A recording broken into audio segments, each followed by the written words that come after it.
초대교회사 첫 번째 시간인데요. 먼저 초대교회사의 범위와 시대의 구분에 대해서 좀 알아보겠습니다.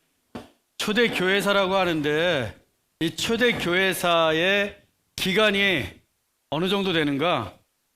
일단 예수 그리스도의 탄생부터 교황 그레고리 1세가 주기한 AD 590년 이전까지의 기간, 약 600년 정도 됩니다.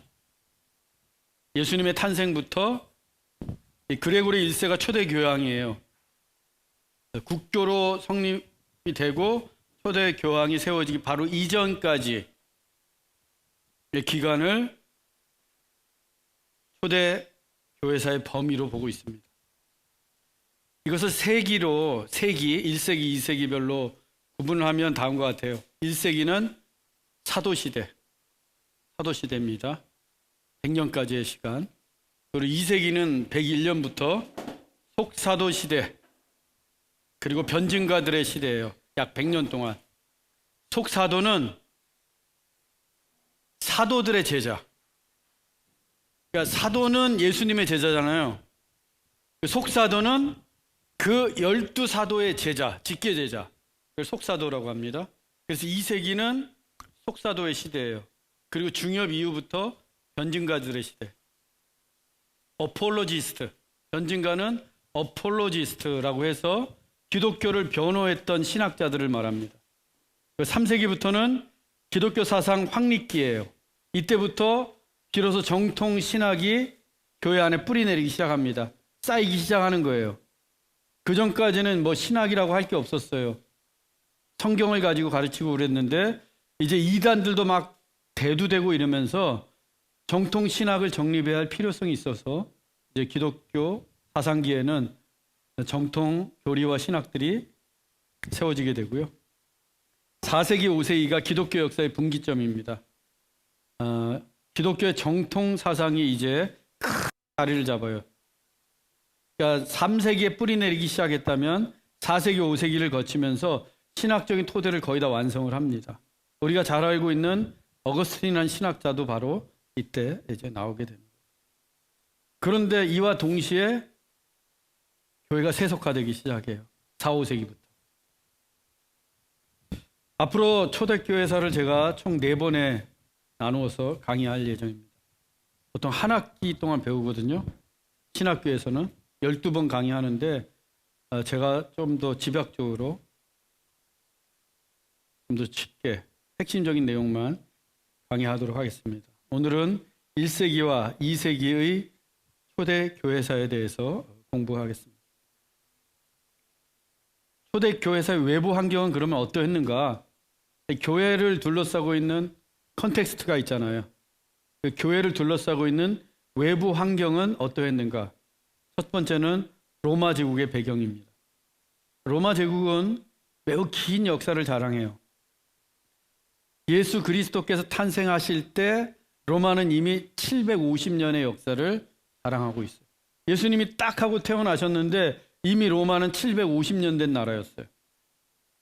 처음 이탈리아 반도 서부에서 아주 작은 읍에서 출발합니다. 로마가. 그러다가 소도시, 대도시, 소국가로 성장하다가 주전 BC 256년에 전 이탈리아 반도의 지배자가 돼요. 그 후 바다를 건너서 서쪽으로 뻗어나가 100년이 되기도 전에 시실리, 코르시카, 사르디니아, 카르타고, 스페인의 대부분을 이 로마가 정복합니다. 그리고 이때까지는 로마의 정치 구조가 원로원 중심 그리고 시의회 중심이었어요. 공화제를 유지하고 있었습니다. 공화제. 대한민국도 지금 민주공화국이잖아요. 공화제를 유지하고 있었어요. 의회의 권력이 집중돼 있었어요. 그러다가 주전 27년에 시저라고 하는, 여러분도 잘 아실 거예요. 카이사르 율리우스의 조카이자 양자인 옥타비아누스가 모든 권력을 손에 넣게 됩니다. 그리고 로마 제국의 초대 황제 카이사르 아우구스트가 돼요. 카이사르 아우구스트. 이 아우구스트가 누가복음 2장 1절에서 호적을 하라라고 명령을 내린 가이사 아구스도예요. 성경에도 그 이름이 나옵니다. 가이사 아구스도. 그리고 이 시기에 오늘날과 같은 달력 체계가 자리 잡게 되는데 줄라이 7월이잖아요. 이 줄라이는 율리우스에서 이름을 따왔고 오거스트 8월은 누구? 아우구스투스. 예. 자기 이름 딱 집어넣었어요. 달력에. 자기 선대였던 율리우스가 7월에 자기 이름을 딱 넣으니까 줄라이하고 넣으니까 아우구스투스가 황제가 돼서 나도 넣어야겠다 하고 오거스트라고 딱 이름을 넣었어요. 그렇게 강력했습니다. 이 아우구스투스의 강력한 군대와 통치에 의해서 지중해 세계는 평화의 시대를 맞이하게 됩니다. 그 평화의 시대를 우리가 팍스 로마나라고 부르는 거예요. 로마의 평화, 그런 뜻이에요. 그래서 200년간 팍스 로마나 평화의 시대가 지속이 됩니다. 이 시기에 로마의 군대가 로마 제국의 법과 평화를 상징하게 되었어요. 즉 군대의 힘이 평화였고 법이었습니다. 전쟁이 그치고 팍스 로마나가 도래하자 다방면의 문화 발전이 촉진되게 됩니다. 문학, 건축, 예술 등에서 위대한 업적들이 막 나오고요. 법률 연구도 발달하게 되고요. 경제도 크게 번영하게 됩니다. 이것이 초대교회를 둘러싸고 있는 로마의 배경이에요. 두 번째는 사상의 배경, 헬라 사상의 배경입니다. 이 로마 제국이라는 거대한 세계 속에는 헬라 사상이 깊숙하게 뿌리내리고 있었어요. 정치적으로는 로마가 지중해 세계를 지배하고 있었지만 문화적으로, 사상적으로는 알렉산더 대왕이 헬라 제국을 건설한 이후로 수백 년 동안 헬라 사상이 지배하고 있었어요. 로마 제국이 건설된 후에도 이 헬라 사상은 지속적인 영향력을 미칩니다. 이게 바로 헬레니즘이에요. 헬레니즘. 그래서 언어도 로마어가 아니라 헬라어가 지중해 세계의 공용어가 됩니다. 그리고 소크라테스, 우리가 잘 아는 플라톤, 아리스토텔레스 등 헬라 철학이 이 사상계에도 지대한 영향을 미쳐요. 신약 성경도 헬라어로 쓰여졌어요. 그리고 요한복음을 잘 읽어보면 헬라 철학적인 용어가 많이 등장을 합니다. 이처럼 로마 제국이 통치하고 헬라 사상이 지배하던 시대에 초대교회가 세워지게 됐다. 그 다음 박해의 역사입니다. 초대교회사를 한마디로 딱 정의하면 박해의 역사예요. 박해의 역사. 이 기독교 신앙을 갖는 것은 처음부터 쉬운 일이 아니었습니다. 우린 쉽게 교회 오고 쉽게 예수를 믿는데 초대교회는 그렇지 않았어요. 일단 기독교 신앙의 원천인 예수 그리스도가 십자가에 못 박혀 죽었어요. 우리가 믿어야 할 주님이 십자가에 못 박혀 무기력하게 죽으셨습니다. 그리고 얼마 안 되어서 7집사 중 한 사람인 스데반이 유대인들 돌에 맞아서 죽지 않았습니까? 그리고 12사도 중에 야고보 사도가 헤롯 아그리빠에 의해서 참수형을 당합니다. 성경에 나오는 이야기예요. 그 초대교회의 역사는 순교의 피가 마르지 않아요. 계속해서 순교의 피에 물든 역사가 진행됩니다. 왜 그럴까? 첫째는 그러면서 기독교에 대한 인식이 바뀌는데요. 새로운 유대교 분파에서 기독교로 그 인식이 바뀝니다. 예루살렘에서 시작됐잖아요, 초대교회가. 그래서 교인들이 대부분 누구였어요? 유대인들이었어요, 유대인들. 이 유대인들, 유대 그리스도인들은 초기에만 해도 기독교를 새로운 종교라고 생각하지 않았습니다. 그냥 새로운 유대교로 인식하고 있었어요. 기존의 유대교의 차이가 있다면 메시아가 도래했다라고 믿는 거예요. 예수 그리스도가 메시아, 그리고 그 메시아가 도래했다고 믿는 겁니다. 기존의 유대교는 믿지 않고. 그리고 이방인들에게 막 복음을 전하잖아요. 초대교회가. 그것도 아브라함에게 주어졌던 하나님의 약속이 성취되는 것으로 이해했어요. 하나님 말씀하셨거든요. 땅의 모든 족속이 너로 말미암아 복을 얻을 것이로다. 그 약속이 이방인들에 대한 복음 전파로 이해했어요. 이게 예루살렘에 있던 초대교회 안에 인식이었습니다. 기독교에 대한 인식. 새로운 유대교다. 유대교 내에서도 이 기독교를 무슨 새로운 종교, 신흥 종교로 여긴 게 아니라 유대교의 한 분파로 보았습니다. 그것도 이단적 분파로 보았어요.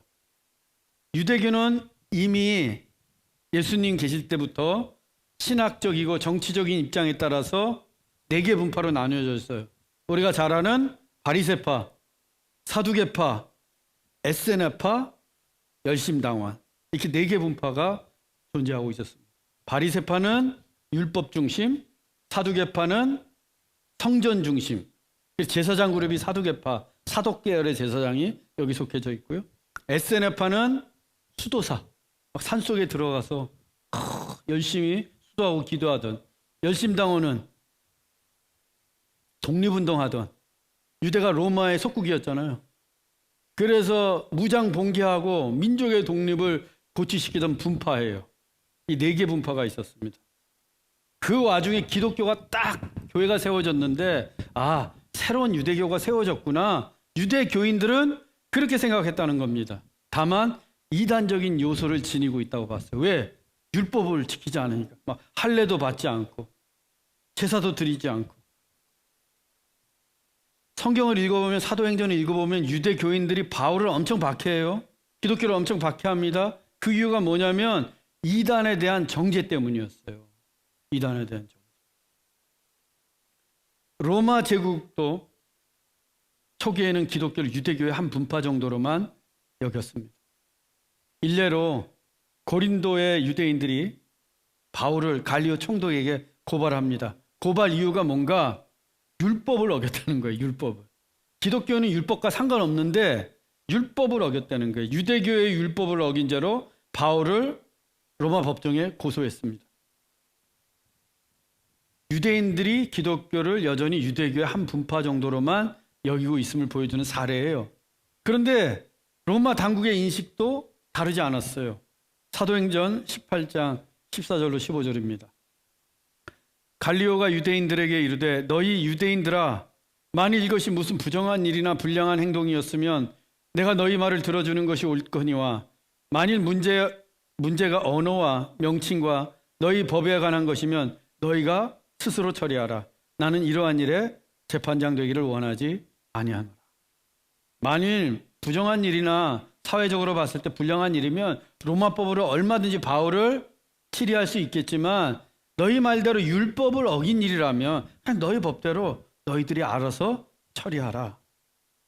고린도의 갈리오 총독도 유대 율법을 어긴 바울을 유대인들이 유대교의 법으로 스스로 처리하도록 했던 거예요. 갈리오 역시 유대교 한 분파 정도로만 기독교를 인식하고 있었던 겁니다. 이처럼 기독교에 대한 초기의 인식은 초대교회 안에서도, 유대교 내에서도, 그리고 로마 제국의 시각에서도 그저 유대교 일부분 정도로만 여기고 있음을 우리가 알 수 있습니다. 그러다가 이방인들 사이에 할례 없는 기독교 개종자가 막 늘어가요. 유대인들은 할례를 받아야 되거든요. 이방인들도 유대교인이 되려면. 그런데 그런 거 없이 할례 없는 기독교 개종자가 막 늘어가고 희생제사를 드리지 않아요, 교회가. 그 대신 세례와 성찬을 진행합니다. 그게 예배의 핵심이에요. 유대교의 예배의 핵심은 희생제사잖아요. 근데 교회의 예배의 핵심은 세례와 성만찬이었. 이렇게 기독교와 유대교 사이의 차이가 점점 더 명확해졌어요. 한편 이 시기에 아까 말씀드렸던 열심당원, 민족의식이 막 뜨거워졌어요. 열심당원들이. 그래서 로마에 대해서 수시로 반란을 일으킵니다. 그 반란의 열기가 점점점 더해감에 따라서 로마 제국이 유대인들을 진압해요. 그리스도인들이 그 반란의 진압을 피하기 위해서라도 우리는 유대교인이 아닙니다. 우리는 유대인이 아닙니다. 이렇게 해명해야 되는 거예요. 증명해야 되는 거예요. 그래서 유대인들의 독립운동과 거리를 두기 시작합니다. 그리고 유대교와 구별이 명확하다는 것을 알리기 시작해요. 다방면으로 노력을 기울였어요. 그 결과 로마 당국도 점차로 기독교는 유대교가 아니구나, 다른 종교이구나 라는 사실을 깨닫게 됩니다. 그런데 그럼에도 불구하고 네로 황제로부터 기독교에 대한 박해가 끊이지 않아요. 반란을 일으킨 것도 아니고 역적질을 한 것도 아닌데 교회에 대한 박해가 시작이 됩니다. 네로 시대의 박해. 이제 초대교회 지도자들이 사도들입니다. 그 사도들과 동시대를 살았던 인물이 네로 황제예요. 이 네로가 주후 54년에 로마 제국의 황제로 등극을 합니다. 황제가 된 네로는 제국의 제도를 정비하고 가난한 자들을 위한 법령을 만드는 등 처음에는 로마 시민들에게 상당한 인기를 끌었어요. 그런데 얼마 지나지 않아서 극단적인 광기를 부립니다. 폭정을 휘둘러요. 그래서 로마 시민들 사이에 황제가 미쳤다, 네로가 미쳤다 이런 소문이 돌기 시작했습니다. 그러던 와중에 주후 64년에 로마에서 어떤 일이 일어나는가? 대화재가 발생합니다. 커다란 불이 났어요. 이 로마의 역사가 타키투스에 따르면 주후 64년 7월 18일과 19일 밤 사이에 막시무스 연극장에서 화재가 시작됩니다. 또 다른 문헌에 따르면 처음에 로마의 한 작은 기름 창고에서 불이 났다는 이야기도 있어요.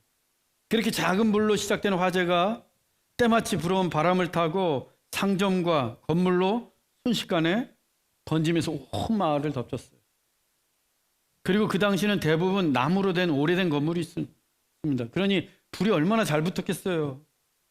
사람들이 막 화마에 불타 죽고 그 불을 피해 도망 다니다가 밟혀 죽고, 이 화재로 인해서 로마가 14개 서버브가 딱 나누어져 있었는데 그 중에 3개 서버브가 완전히 파괴됐고요. 7개 서버브도 상당수 피해를 입었습니다. 사망자 수가 이 화재로 인해 수만 명에 달하고 집을 잃은 사람들 수는 수십만 명에 이르렀어요. 그런데 이상한 소문이 들리는 거예요. 저 미친 네로가 노예들을 시켜서 로마에 불을 질렀다, 이런 소문이 도는 거예요. 그리고 불을 지르고 나서 네로 황제가 자기 궁에서 트로이의 함락 그 노래를 막 불렀다는 거예요. 또 한편에서는 네로의 명령이라고 하면서 절대 불을 끄지 말라고 명령했다고 합니다. 그래서 초기 화재 진압이 더뎠어요. 그런데 네로는 억울합니다. 왜냐하면 이때 네로가 로마에서 80km 떨어진 곳에서 안티움이라는 곳에서 휴가 중이었어요. 또 화재 소식을 듣고는 휴가를 끝내고 듣자마자 전차를 몰고 와서 로마에 와서 직접 화재를 진압을 했습니다. 자기의 별궁을 개방해서 집을 잃은 사람들에게 숙소로 내어주고 황제의 창고를 열어서 막 보급품도 나누어주고 밀가격도 대폭 낮추어서 화재를 입은 로마 사람들이 굶주리지 않도록 정말 적극적인 대처를 했어요. 그런데도 소문이 찾아들지 않는 거예요. 저 광기에 사로잡힌 네로가 불을 지르라고 지시했다. 그 소문은 점점 더 로마의 대화제처럼 번져갑니다. 미치광이 황제를 의심하는 사람들의 수가 더욱더 늘어만 가요. 이제는 화재의 범인이 잡히지 않는 한 네로 황제의 소행이라는 게 사실로 굳어질 판이에요. 심지어 저 네로를, 미치광이 네로를 끌어내려라, 암살을 시켜라, 이런 소문까지 도는 거예요. 폐위와 암살의 위기에 처한 네로는 반드시 범인을 잡아야 했습니다. 범인이 없다면 범인을 만들어서라도 의심의 소문을 잠재워야 했어요. 그것만이 네로가 살 길입니다. 그런데 쭉 보니까 로마 서버브를 보니까 마침 피해를 입지 않은 2개의 서버브가 있는데 거기에 그리스도인들이 대거 몰려 살고 있는 거예요. 평소에 황제의 숭배를 거부해온 그리스도인들은 이 네로의 눈의 가시였습니다. 그래서 네로가 악한 계획을 세우는데 이번 기회에 저 그리스도인들에게 화재의 혐의를 덧입혀 씌우고 대대적인 소탄 작전에 들어가는 겁니다.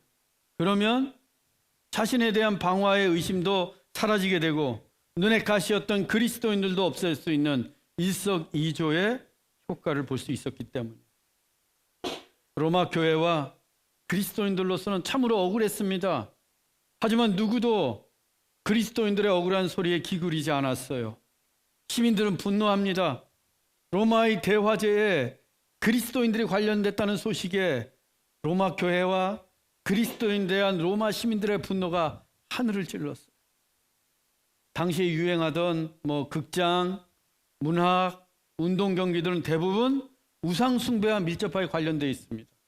때문에 로마의 그리스도인들은 그와 같은 행사에 일절 참여하지 않았어요. 그래서 이 그리스도인들은 평소에도 로마 사회에 별로 우호적이지 않다, 이런 인식이 있었습니다. 그런데 화제의 주범으로까지 몰리게 되었으니 교회와 그리스도인들에 대한 박해가 걷잡을 수 없이 일어납니다. 엄청난 폭력과 악랄한 박해가 가해졌어요. 로마의 역사가 타키투스는 그 참혹한 현장을 다음과 같이 역사의 기록으로 남겼습니다. 네로는 그리스도인들을 죽이기 전에 로마 시민들을 위한 오락에 이용했다. 신자들 중 일부는 털옷을 덮어 씌워 개들이 찢어 죽이게 했고, 또 다른 자들은 십자가형에 처했다. 또 다른 이들은 불을 질러서 밤에 등불처럼 밝히게 했다. 네로는 마치 전차 경주자처럼 옷을 입고 전차를 타고 돌아다님으로써 원형 경기장에서 비참한 광경을 연출했다. 기독교인들을 원형 경기장에다 몰아놓고 개들이 물어뜯게 하고 불을 붙여가지고 불을 밝히게 하고 십자가형에도 처하고 온갖 악행 짓을 다 행했어요. 처음에는 방화가 박해의 이유였는데 이후에는 단지 기독교 신자라는 이유만으로 잔인한 박해를 계속해서 가했습니다.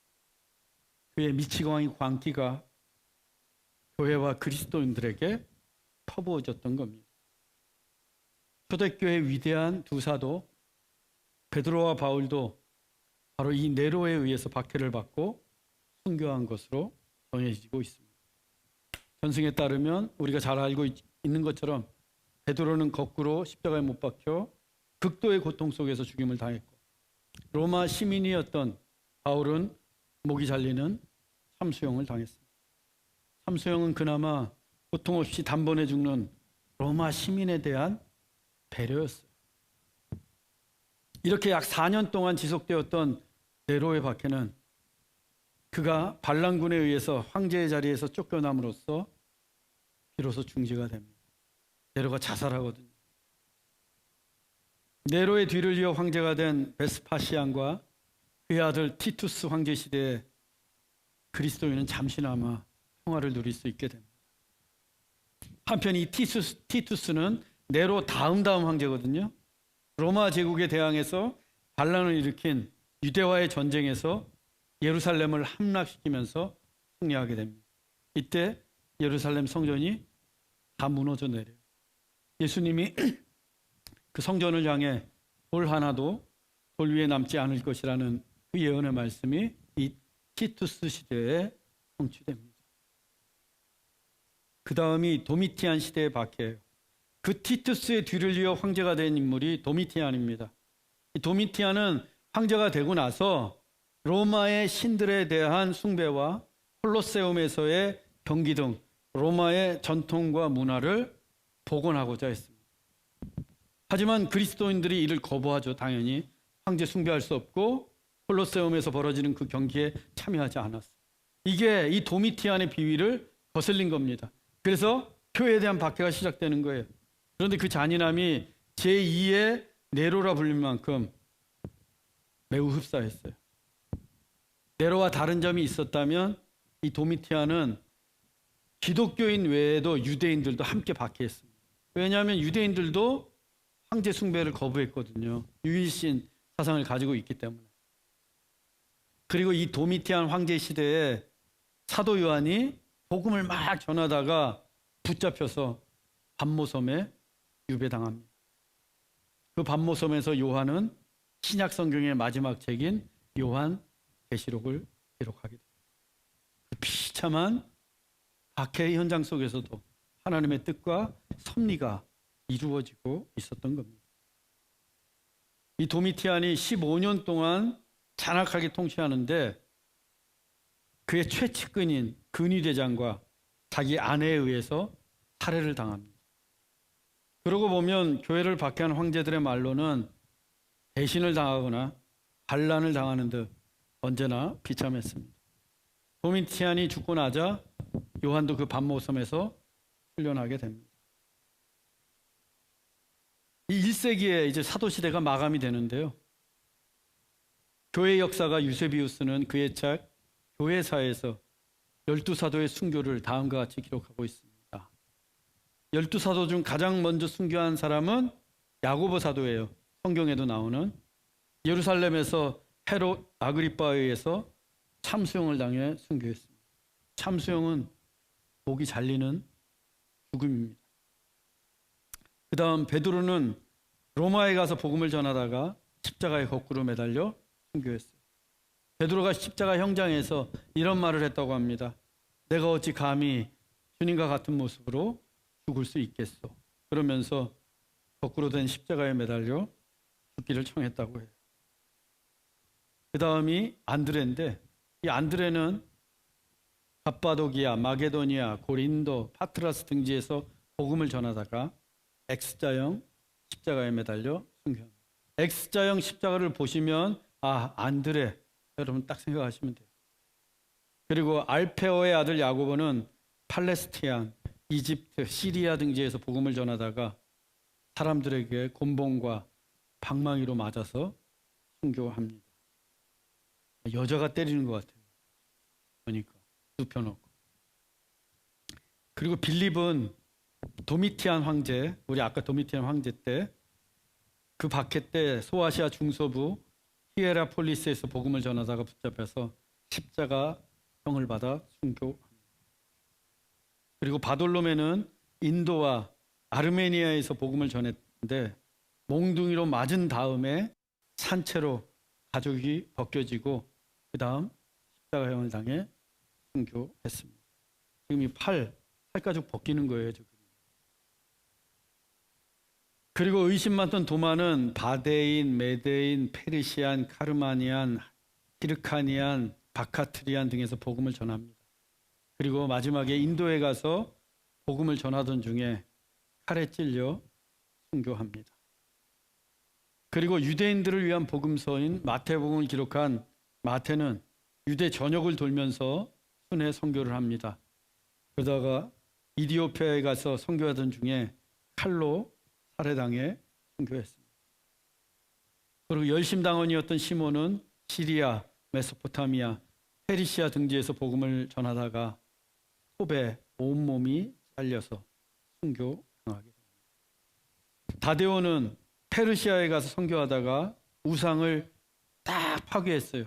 그러자 사람들이 분노해가지고 다데오를 포박해서 죽입니다. 이렇게 순교를 당했어요. 예수님을 은 30냥에 팔아넘긴 가룟 유다를 대신해서 12사도에 들어온 사람이 마띠아예요. 이 마띠아는 카스피아 연안에서 복음을 전하다가 박해를 받고 그래서 콜키스로 넘어가서 복음을 전했는데 돌에 맞고 끝내 참수형을 당해 순교합니다.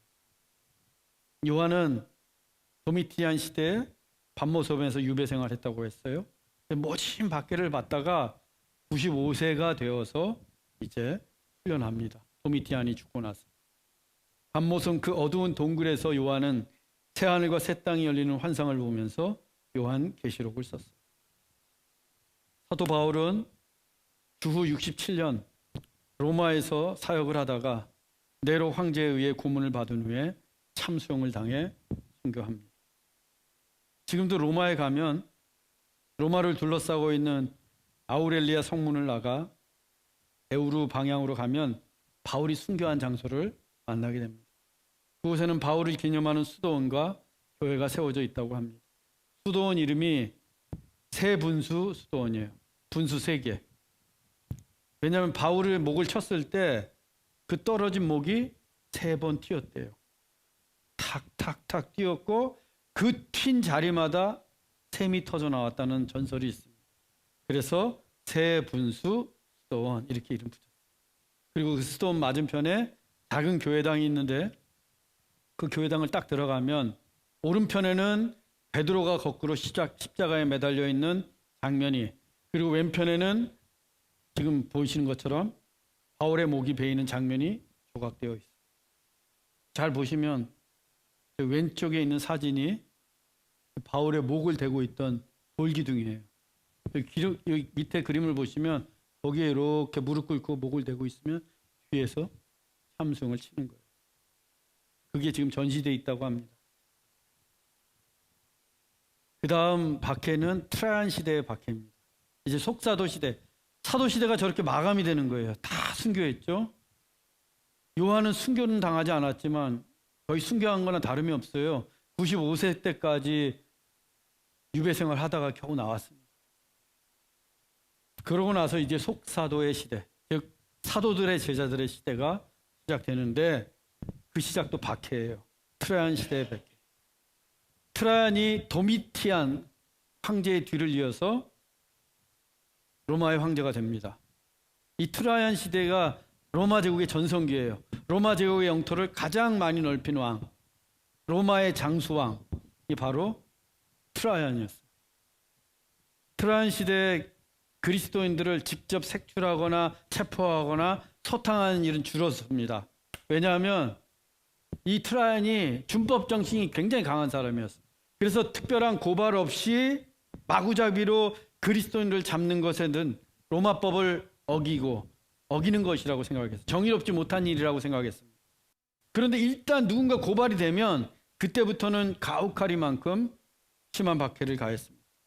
고발이 되어 체포된 그리스도인들은 로마 당국에 의해서 일단 제국의 신들과 황제에게 절하도록 강요받았어요. 근데 거부하잖아요. 그리스도인들은 우상에게 절할 수 없다, 황제에게 절할 수 없다. 그러면 그때부터 가차없이 박해를 가합니다.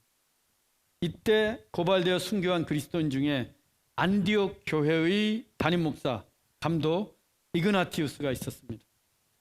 이그나티우스는 속사도예요. 유세비우스의 교회사에 따르면 베드로가 그를 안디옥 교회 후임으로 지명을 했고, 그리고 성경에서 예수님께서 품에 안으셨던 아이들이 있어요. 그 아이 중 한 명이라는 전승이 있어요. 그리고 이 이그나티우스가 오늘날 교회 4대 표지 중에 하나가 바로 보편적 교회인데, 보편적 교회론을 제일 먼저 주장했던 신학자이기도 합니다. 그가 로마 법정에서 최후의 변론을 하고 사자밥이 되어서 순교를 당하는데 그 최후 변론이 돼요. 지금 나는 제자도의 첫걸음을 내딛고 있다. 보이는 것이든 보이지 않는 것이든 그 어떤 것에 의해서도 내 마음을 빼앗기지 않을 것이며 그리스도 예수만을 얻으리라. 불과 화염과 난폭한 짐승과의 싸움이여 오너라. 뼈를 비틀고 수족을 자르고 온몸을 눌러 부수는 나를 향한 마귀의 지독한 고통이여 오너라. 그 괴로움 속에서 나는 오직 그리스도 예수만을 얻으리라. 이게 최후의 변론이었어요. 그리고 사자밥이 되고 순교합니다. 그 다음은 마르크스 아우렐리우스 시대의 박해인데요. 처음에는 우호적이었어요, 교회에. 그러다가 이제 아첨하는 사람들에 의해서 바뀝니다. 그래서 박해를 가하는데 참혹해요. 뭐 채찍으로 치고 잡아서 죽이고 짐승의 밥으로 던지고 이런 엄청난 박해가 있었어요. 그 시대의 대표적인 순교자가 폴리캅입니다. 폴리캅은 사도의 요한의 제자예요. 그리고 서문학교의 감독입니다. 재판정에서 폴리캅은 황제에게 맹세하라, 그리스도를 저주하라 라는 강요를 받습니다. 그럼 풀어주겠다는 거예요. 그때 폴리캅이 다음과 같은 유명한 말을 남기고 화형으로 순교를 당하게 됩니다. 불에 타 죽어요. 나는 86년 동안 86세였어요. 이때가. 나는 86년 동안 그분을 섬겼으나 한 번도 나를 저버린 일이 없다. 어떻게 나를 구원하신 나의 왕을 저주할 수 있겠는가? 전능하신 주 하나님, 내가 이러한 영광을 받을 수 있도록 허락해 주셔서 감사합니다. 다른 순교자들과 함께 그리스도의 잔에 참여할 수 있게 해주셔서 감사합니다. 하나님을 찬양하며 영광을 돌리나이다. 이렇게 고백하고 화영의 순교했어요. 그 다음은 저스틴 마터의 순교. 이 본래 저스틴 마터는 이름이 그냥 저스틴이에요. 저스틴.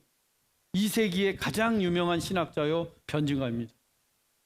변증가는 아까 말씀드린 것처럼 철학과 유대교 분파로부터 생겨난 이단 사상에 맞춰서 기독교를 변호하고 수호하던 저술가, 강연자, 신학자를 말합니다. 저스틴이 로마에 학교를 세워서 진정한 철학이라는 과목을 개설했어요. 실제로는 기독교예요. 진정한 철학이 기독교다. 헬라 철학이 아무리 뛰어나도 기독교에 못 미친다라고 가르치면서 이교도의 철학자들과 논쟁을 벌이는데 다 이기는 거예요. 다. 저스틴이. 그래서 로마 황제에게도 변증서 1 해서 써서 보내고요. 로마 원로들에게도 변증서 2 해서 써서 보내요. 기독교인들을 너희가 핍박하는 것은 잘못된 일이다 라고 써서 보냅니다. 그런데 누군가 고발을 해요. 같이 철학 논쟁을 벌여서 지던 그 철학자가 고발을 해서 로마에서 붙잡혀 순교합니다.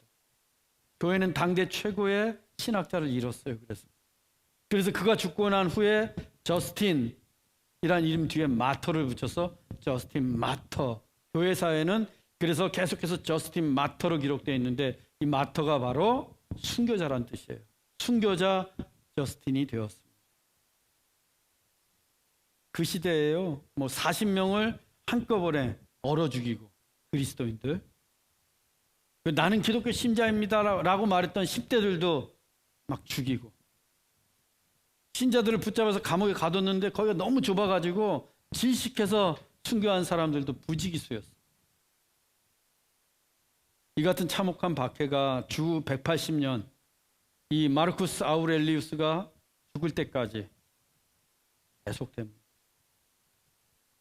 그 다음 이 시대에 나타난 게 변증가들인데 왜 변증가가 나타났냐면 기독교 박해의 원인 중에 하나가 기독교에 관한 거짓 소문 때문이에요. 거짓 소문. 당시에 널리 퍼졌던 거짓 소문 중에 몇 가지만 소개하면 이렇습니다. 형제와 자매의 호칭. 교회 안에서 우리가 형제 자매로 부르는데 가만 보니까 자기 아내와 남편에게도 교회 안에서 형제님 자매님 그러는 거예요. 그걸 외부에서 보고는 그리스도인들은 근친상간을 하는구나. 형제와도 결혼하고 자매하고도 결혼하는구나. 이렇게 오해하고 거짓 소문이 막 퍼져나갔고요. 또 불을 끄고 막 철야기도 하잖아요. 다 모여가지고 그걸 한밤중에 은밀하게 모여서 집단 혼음을 하는 것으로 소문이 났어요. 그리고 성찬식. 분병을 빵 안에 갓난아기를 감추어 놓고 그 빵을 썬다는 거예요. 갓난아기를 거기에 놓고. 그리고 분자는 그 아기의 피를 나누어 마신다. 이렇게 소문이 났고요. 그러면서 로마 교회나 그리스도인들은 이 교회 문화나 로마 제식에 불참하잖아요. 그것을 그리스도인들은 인류를 증오하고 있구나 이렇게 오해했어요. 이처럼 기독교는 비도덕적이고 비윤리적이며 야만적인 종교로 소문이 나 있었어요. 이 같은 상황 속에서 초대교회가 박해를 피해야 되기 때문에 이 같은 거짓 소문을 불식시킬 필요가 있었어요. 그래서 등장한 사람들이 변증가 기독교 신학자들이었다는 거예요. 그래서 그들이 기독교는 그 어떤 종교보다 도덕적이고 윤리적이다. 가장 훌륭하고 기독교야말로 최고의 가치를 지닌 진정한 철학이다 라고 주장했습니다. 쭉 넘어가서 작자 미상의 디오그네투스에게 라는 변증문이 있어요. 그 변증문이 그 시대의 신자들의 모습과 겪고 있던 어려움들을 잘 보여줍니다. 짧게 소개하면 다 한 것 같아요. 기독교 신자들은 시민으로서 모든 의무를 다하고 있으나 외국인처럼 박해를 받고 있다. 그들은 어디에 가든지 그곳을 고국으로 삼지만 동시에 그들의 모국은 그 어느 곳에서도 존재하지 않는다. 그들은 육신을 입고 있으나 육신에 따라 살지 않는다. 그들은 지상에 살고 있지만 천국의 시민들이다. 그들은 모든 법률을 지키지만 법률에 의해 요구되는 것보다 한층 더 높은 차원에 살고 있다. 그들은 가난하지만 많은 사람들을 부유하게 한다. 그들은 능력을 받을 때 능력하는 자를 축복하고 멸시를 당할 때 멸시하는 자를 존중한다. 그들은 착한 일을 하는데도 죄인들처럼 벌을 받고 벌을 받을 때는 생명을 얻는 것 같이 기뻐한다. 그들은 모든 인간을 사랑하지만 모든 인간들에 의해 박해받고 있다. 이게 변증문이에요. 디오그네투스에게 라고 하는 아주 유명한 변증문입니다. 보시면 알겠지만 그리스도인들이 얼마나 억울한 환경 속에서 신앙생활을 했었는지, 얼마나 큰 공경과 박해를 받고 있었는지 우리가 잘 알 수 있어요. 제가 이 초대교회사를 공부하면서 또 준비하면서 우리는 너무나 쉽게 신앙생활하고 있는 건 아닌지, 박해 없잖아요. 박해받으면 나도 열심히 할 수 있을 것 같아요? 정말 목숨 걸고 조금만 손해놔도 막 눈에 불을 켜고 우리는 그러지 않나요? 나에게 조금이라도 손해가 있으면 주님께 등을 돌리고 예배마저도 소홀히 하고, 그런 게 오늘날 우리 교회 모습이 아닌가 하면서 초대교회 그 성도들의 그 신실함, 그 열정, 하나님을 향한 그 뜨거운 마음, 이런 걸 우리가 한번 되새길 필요가 있다. 그래서 여러분 더욱더 간절하게, 더욱더 신실하게 신앙생활할 수 있기를 바랍니다.